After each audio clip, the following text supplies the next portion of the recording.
여기에 이제 나오는 이야기가 뭐냐면은 이제 클라우드를 선택을 함에 있어서 우리가 할 수 있는 게 온프레미스가 있고요. 네. 퍼블릭 클라우드가 있습니다. 네. 근데 이제 가운데 있는 게 뭐냐는 거죠. 하이브리드입니다. 네.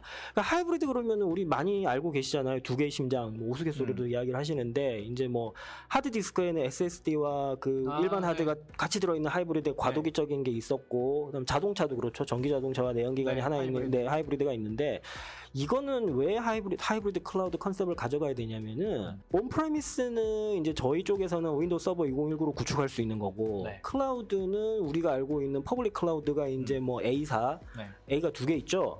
아마존도 있고, 애저도 있고, 구글도 있고, 요즘 또 알리바바가 좀 올라오고 있습니다. 맞아요. 네, 알리바바도 올라오고 있습니다. 네. 그래서 이런 퍼블릭 클라우드를, 그러니까 클라우드를 보면은 이제 크게 지향점이 두 가지가 있는데 하나가 하이브리드고 하나가 멀티 클라우드예요. 멀티 클라우드는 이제 우리가 서버 쪽 하시니까 잘 아시겠지만 리던던시 컨셉이죠. 그러니까 제가 이제 뭐 A사를 쓰고 있는데 뭐 그럴 리는 없겠지만 A사의 리전이 뭐 전체가 셧다운이 된다든지 이런 정말 말도 안 되는 상황이 사실 있었습니다. 얼마 안 됐잖아요. 네, 있었습니다. 작년 말이었나? 그때. 작년 말이 올 초에 있었는데 그런 상황이 됐을 때를 대비해서 이제 리던던시 컨셉으로 이중화를 다른 클라우드를 쓰겠다라는 건데 여기서 말하는 하이브리드는 뭐냐면은 말씀드린 것처럼 온프레미스도 퍼블릭도 완벽하지가 않아요. 그럼 어떻게 해요?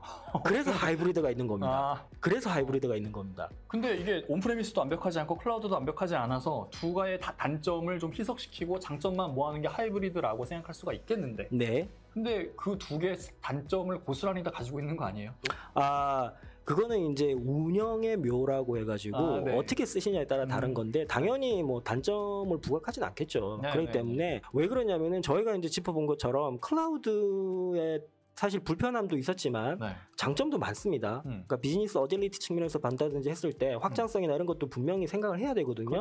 그러면은 우리가 그 비용을 아까 뭐 종량제 컨셉으로 비용이 많이 나간다고 하지만 뭐 비즈니스 디시전이라 그래가지고 필요하면 쓸 수도 있습니다. 네. 그렇다고 해서 이게 퍼블릭 클라우드가 모두 장점만 있냐 단점만 있냐 아니라는 거죠. 장점이 있고 단점이 있고 온프레미스는 또 어떤 뭐 장단점이 있냐면은 마찬가지로 캐펙스 많이 쓰입니다. 예, 지금 당장 뭐 윈도우 서버 2060으로 마이그레이션을 한다 그러면은 어떤 식으로든 서버도 다시 개입할 필요하실 거고 라이선스 도입하셔야 될 거고 그다음에 칼도 사셔야 되고 뭐 이러다 보면은 그런 캐펙스적인 부분이 분명히 부담이 되실 거예요. 근데 어쩔 수 없이 온프레미스도 쓰셔야 된다라는 거거든요. 그러면은 지금 우리 회사에는 지금 우리 업장에는 퍼블릭 클라우드가 좋은가? 온프레미스가 좋은가를 고민을 해보셔야 되는데 누가 보더라도 그러네 온프레미스도 장점이 있고 단점이 있고 퍼블릭도 장점이 있고 단점이 있으니 그러면 둘 다 장점만 쓸 수 있는 하이브리드를 써야겠다라는 목소리들이 지금 나오고 있습니다. 네, 그렇기 때문에 그러면 이제 하이브리드 클라우드에 대해서 제가 설명을 드리려고 하는 이유가 뭐냐면은 퍼블릭 클라우드는 지금 손에 꼽잖아요. 그렇죠. AWS, 애저, 구글, 알리바바. 그러면은 프라이빗 클라우드, 온프레미스 솔루션은 누가 갖고 있을까요? 뭐 일단 전통적으로는 마이크로소프트 윈도우즈 서버일 거고 그 다음에 리눅스인데 맞습니다. 레드햇 아니면 뭐 없는데? 그러니까요. 그냥 리눅스 레드햇 아니면 그냥 VM웨어지 뭐. 맞습니다. 이게 무슨 말이냐면은 이게 이제 우리가 서비스를 함에 있어서 이게 일관성이 있어야 된다라는 거예요. 그렇게 봤을 때 이 하이브리드 클라우드를 만약에 지향하시는 곳이 있다. 아니면 우리는 지금 당장은 모르겠으니 온프레미스를 구축할 때 리눅스로 구축해? 괜찮습니다. 하셔도 되는데 그랬을 때 나중에 뭐 당연히 뭐 애저든 아마존이든 가시면 되지만 이왕이면 기존에 쓰던 환경 그대로 그렇죠. UI가 동일하다라는 거죠. 애저 스택이 있기 때문에 그러니까 그 오픈 스택이나 클라우드 스택이 아닌 윈도우 서버 2019 애저 스택으로 온프레미스를 구축을 해놓으시면은 이 클라우드 서비스는 애저와 100% 호환이 된다라는 거죠. 그러니까 벤더 락인 효과가 없다라는 겁니다. 물론 이게 어떻게 보면 큰 의미의 벤더 락인일 수도 있지만 뭐 마이크로소프트 락인이긴 하지만 이랬더니 근데 우리가 만약에 뭐 다른 A사의 클라우드 서비스를 이용을 하다가 프라이빗을 구축을 했을 때 마이그레이션을 한다고 했을 때 과연 협조적일까요?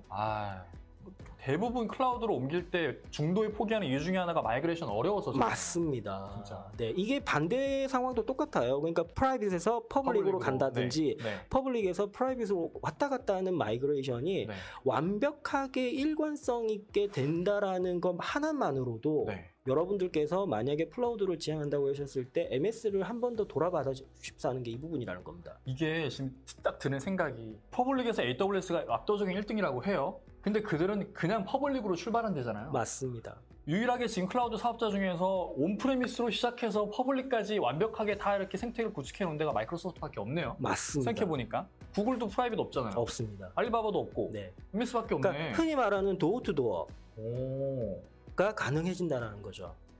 내가 옛날부터 그냥 쭉 써왔던 NT 때부터 쭉 써왔던 그 윈도우즈 서버 환경이 애저 아까 말씀하신 그 애저 스택? 네, 애저 스택. 그러면 똑같은 환경이네요. 그냥 내 인프라만 우리 전산실에 있던 저기 있던 그렇죠. 똑같은 애저 서비스인데 온프레미스에 있으면 애저 스택, 저기 있으면 애저.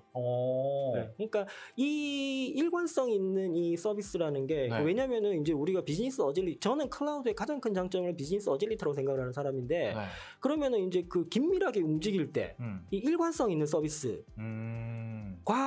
얼마나 큰 장점이 될지는 저는 그게 가능해야 운영적인 부담이 덜어질 거잖아요. 그렇죠. 어차피 비용을 쓰셔야 되는 거라면은 진짜 그러고 보니까 지금까지 그런 생각을 한 번도 못 했는데. 그래서 제가 온프레미스에서 서버 2019에 오퍼튜니티가 있다라고 말씀을 드리고 싶은 거예요. 네네네. 알겠습니다. 야, 그러네요, 진짜. HCI 잠깐 이야기를 하자면은 말씀드린 것처럼 HCI라는 건 이제 제일 아래쪽에 보이시는 서티파이드 하드웨어라고 하는 게 이제 각 사에서 어플리케이션과 이제 딱 맞는 이미 세팅된 그러니까 어플라이언스 느낌이죠. 그런 하드웨어가 구축이 되어 있는 상황에서 서버 가상화, 그 다음에 스토리지 가상화, 네트워크 가상화 저것을 아우를 수 있는 윈도우즈 어드민 센터라는 관리 툴이 있어요. 윈도우즈 어드민 센터? 맞습니다. 저게 이제 그 뉴타닉스 같은 경우는 CVM이라고 그러죠. 컨트롤러 VM이라든지 아니면은 그 저기 VXLAN 오케스트라 같은 걸 하는 건데 이 윈도우즈 어드민 센터는 사실 정말 제가 강조하고 싶은 것 중에 하나예요. 왜냐하면 첫 번째 무료입니다. 두 번째 대부분의 그 서버 솔루션 계열의 관리 툴은요 서버 OS에서 설치가 되거든요. 근데 얘는 윈도우 10에도 설치가 돼요. 그러니까 그러면 노드를 하나 아낄 수가 있어요. 그러네요. 저 관리를 위해서 서버를 둘 필요가 없네요. 맞습니다. 그냥 내가 쓰는 업무용 PC에 설치해서 여기서 관리가 되는 거예요. 되게 가볍겠다. 그럼. 네, 가볍습니다. 그래서 저게 이제 그 출범 당시 이제 호놀룰루 프로젝트라 그래가지고 정말 그 홍보를 많이 했는데 그게 사실 좀 살짝 죽었어요. 근데 저희가 만약에 이제 올해 HCI라든지 클라우드에 대해서 언급을 계속 한다면은 이 WAC 윈도우즈 어드민 센터를 계속해서 좀 홍보를 해야 될 것 같아요. WAC라서 WAC이라고 부르요? 네, 맞습니다. 네임이 저는 그냥 윈도우즈 어드민 센터라고 하는데 저쪽에 이제 그 해외 쪽에 이제 그 컨퍼런스 하다 보면은 그쪽에서 그냥 WAC 그러더라고요. 뭔 소리가 하셨겠네요. 저 처음에 되게 어색했는데 그분들은 전혀 어색하지 않으셨나 봐요. 네임이 그렇게 세련된 느낌은 없는데 알겠습니다. 그렇습니다. 그래서 HCI는 서버 가상화, 그다음에 스토리지 스페이스 다이렉터라는 스토리지 가상화, 소프트웨어 디파인드 스토리지죠. 그다음에 이쪽에 보이시는 소프트웨어 디파인드 네트워킹까지 다 되는데 이거를 쓰시고 싶으시면은 저희가 라이센스 이야기를 언급을 안 할 수가 없는데 이사님께서 처음 말씀하신 것처럼 윈도우 서버도 HCI가 돼? 라고 하셨던 게 여기에 나오는 내용이에요. 데이터 센터 에디션을 보시면은 이제 금액대는 사실 좀 차이가 있습니다만 제일 먼저 데이터 센터를 좀 소개를 하자면은 여기 보시다시피 이제 나와 있는 HCI 기능이네요. 네트워킹 여기 나오는 이게 다 HCI 기능이에요. 그래서 HCI, 클라우드, 온프레미스에서 이제 뭐 클라우드 서비스를 고려한다라고 생각을 하신다면은 당연히 VM을 고민을 하실 거예요. 당연하겠죠. 근데 이 VM을 고민을 하실 때 VM을 사실 뭐 몇 개를 만들 수 있어. 이거는 이제 서버의 하드웨어 리소스에 따른 거고 문제는 인스턴스죠. 게스트 OS를 뭘로 올릴 거냐 이거잖아요. 컨테이너를 서비스를 할 때 윈도우 베이스로 할 거냐 리눅스 베이스로 할 거냐 이런 차이점들인데 윈도우 베이스의 서비스를 한다고 한다. 그러면 게스트 OS든 뭐 그거를 윈도우로 올려야 되는데 이랬을 때 이제 데이터 센터 같은 경우에는 그 게스트 OS VM의 게스트 OS를 윈도우 서버 데이터 센터를 무제한으로 쓸 수 있게 해드려요. 사실 가격대가 이 스탠다드와 데이터 센터가 대략 리테일 가격의 5배에서 6배 정도 나요. 근데 그렇게 5배, 6배 난다 하더라도 저 에디션 라이센스 하나 산 다음에 인스턴스 뭐 수십 개 이렇게 운영하면 맞습니다. 오히려 저게 더 싼 거잖아요. 맞습니다. 스탠다드 같은 경우에는 지금 VM이나 컨테이너를 2개밖에 못 써요. 이게 무슨 말이냐면은 윈도우 서버 2개당 스탠다드가 하나씩 필요해요. 그러면 저게 이제 그 라이선스가 내가 우리 쪽에서 그냥 단순 무식하게 계산을 했을 때 주먹국으로 계산을 하더라도 우리 쪽에서 그러면 윈도우 인스턴스를 10개를 돌린다 그러면은 저 스탠다드 5개가 필요한 거예요. 근데 아시겠지만은 VM을 다 10개에서 멈출 리가 없죠. 네, 맞습니다. 그렇기 때문에 가상화를 쓰신다라고 한다면은 윈도우 서버 인스턴스를 돌린다고 생각하신다면은 데이터 센터를 쓰시는 게 무조건 이익입니다. 그냥 VM 쓸 거면 데이터 센터인데요? 맞습니다. 네. 고민할 필요가 없어요. 네. 그래서 저는 처음에 스탠다드가 왜 있지? 라고 생각할 만큼 진짜 너무 적은데요? 네네. 이거는 대놓고 데이터 센터 팔겠다는 거네. 감사합니다. 그런 것 같은데 이거 진짜? 그런 의도가 보이시죠? 네. 너무 보이는 것 같아요, 이거는. 대신에 이제 에센셜 같은 경우에는 이제 그 보시다시피 이제 25명의 사용자 50대 디바이스 이내 소규모 업장에서 이걸 쓰신다면 좋은 게 뭐냐면 가상화는 어렵겠지만 안 쓰신다라고 상황에서 좋은 게 뭐냐면 내부용이네요, 이거. 내부용으로 쓰실 때 가장 좋은 게 칼이 필요가 없어요. 저게 칼 라이센스가. 그래서 요것도 마찬가지로 그 필요하신 업장에 맞게끔 쓰시면 되는데 우리는 죽었다 깨어나도 10개에서 끊을 거야라고 생각하신다면 스탠다드 고르셔도 되는데 향후 장기적으로 봤을 때 우리가 뭐 회사 딱 처음에 뭐 스타트업을 시작을 하면 우리 회사는 거기까지만 할 거야 그러지 않잖아요. 그럼요. 엄청난 포부를 갖고 계실 텐데 뭐 이왕 쓰시는 거라면 데이터 센터를 구비를 해놓으시는 게 향후에 마음 편하게 쓰실 수 있다라는 거죠. 과거부터 윈도우 NT 기반의 애플리케이션을 이제 운영을 해오셨더라면 아무래도 클라우드로 간다 하더라도 윈도우즈 서버가 그나마 제일 익숙하니까. 맞습니다. 그리고 윈도우즈 서버에 대한 개발 경험이 제일 많을 거니까 저걸 선택을 해야 되는데 클라우드 얘기하니까 나 이제 리눅스 가야 되나? 막 이렇게 고민하시는 분들 되게 많으시더라고요. 많으세요. 그래서 뭐 오픈소스 한다고 뭐 센토스 깔고 뭐 수세 깔고 우분투 깔고 뭐 이렇게 하세요. 어려워. 그럼 어떻게 레드햇 까야지 뭐. 그렇죠. 레드햇 가면은 무지 비싸요, 레드햇이. 이게 지금 우리 이사님께서 말씀 주신 것처럼 사실 이제 레드햇 같은 경우에는 상용 버전으로 가시면은 어차피 서브스크립션을 하셔야 돼요. 근데 서브스크립션 연단이거든요. 그러니까요. 클라우드랑 뭐가 달라? 똑같아요. 똑같습니다. 이게 정량제이기 때문에 어차피 비용을 쓰셔야 되는 상황이라면은 MS 비싸라는 그런 마인드는 이제 조금 접어놓으셔도 될 것 같아요. 되게 합리적으로 접근하고 있다는 걸 좀 알아주셨으면 합니다.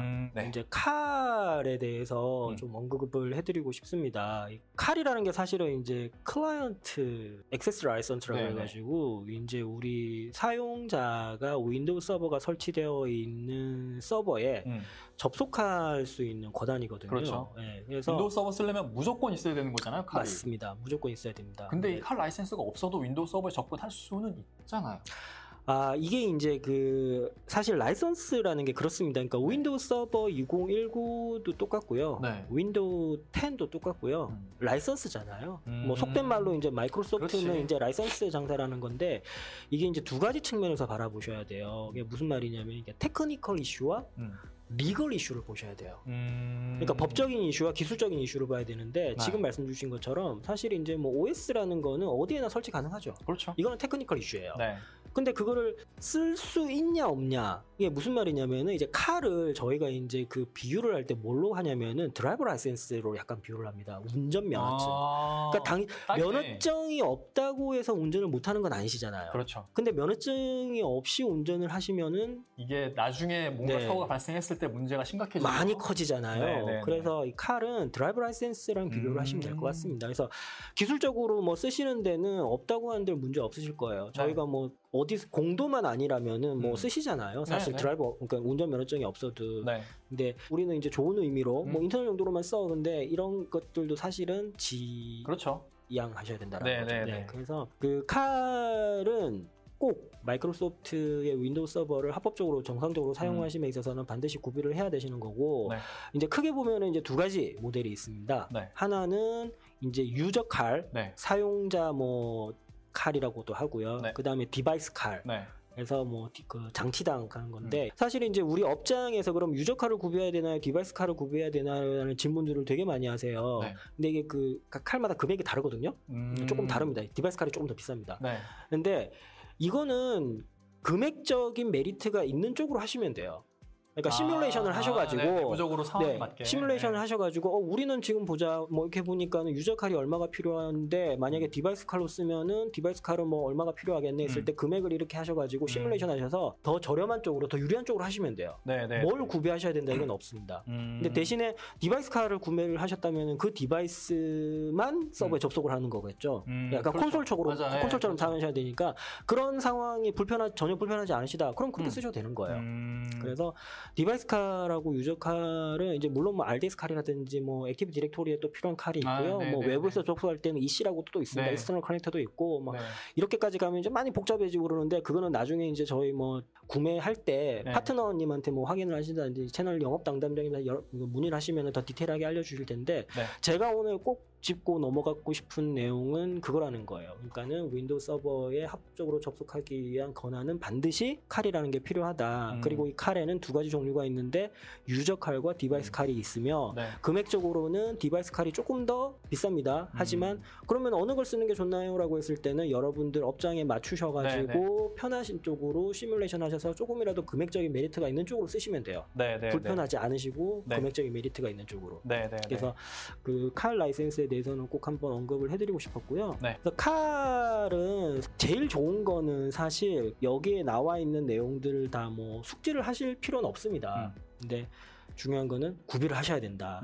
그리고 이제 왼쪽 아래 보시면은 칼은 이제 윈도우 서버당 버전이 상이하다고 나와 있잖아요.